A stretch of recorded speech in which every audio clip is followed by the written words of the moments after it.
When you look out at the runway at the L.F. Wade International Airport, it's hard to imagine that buried beneath it are once thriving mangroves and beaches, as well as several islands that were at one time ancestral homes to hundreds of St. David's Islanders. And when it came to sacrifice, no one gave up more than Tommy Fox.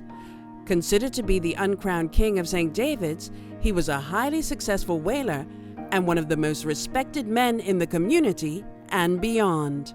He was a kind man, he was a generous man, and he loved his community of Southside. And in return, the community of Southside adored him. He was Uncle Tommy to everybody, no matter your status in the community. And if Uncle Tommy said it, it was so. However, in December 1940, life as Tommy Fox and his fellow St. David's Islanders knew it would change forever.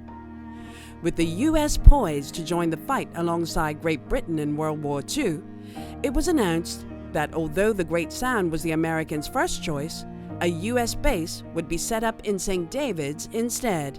I suppose there were all the politicians and the powers that were at the time decided they would prefer it to be somewhere else because their businesses and their residences were all around Hamilton and Paget and Pembroke and so on, and they didn't want that to be in their front yard.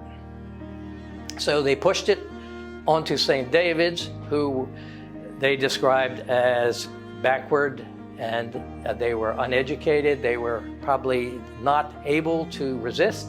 As a proud royalist, Tommy Fox willingly sold off over 30 acres of his land on Annie's Bay for Crown and Country at a fraction of its value. And because of his persona and stellar reputation, Tommy Fox easily convinced many other families to follow suit. Consequently, hundreds were displaced, and virtually half of St. David's was now controlled by the Americans and no longer accessible to those who had made it their home for generations. There were about 250 islanders, including families, that were dispossessed and were moved to other locations in the northern part of St. David's. And it was property beyond belief in description, in beauty and natural beauty, beaches, coves, mangrove swamps, everything that you can imagine that a community would need, we had it. The only thing that we didn't have was the opportunity to begin to develop it as a tourist attraction. And of course, that affected the reason it was chosen, and it also affected the value of the property.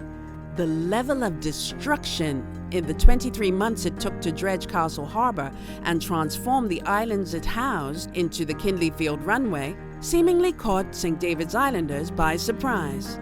And Tommy Fox was no exception. I think he did not expect the devastation that was going to take place. And when he saw the bulldozers go through St. David's and just plow every island into the sea and destroy every home and building and create all these roads and new houses and new buildings, it just destroyed it. He was so heartbroken that he died a year later.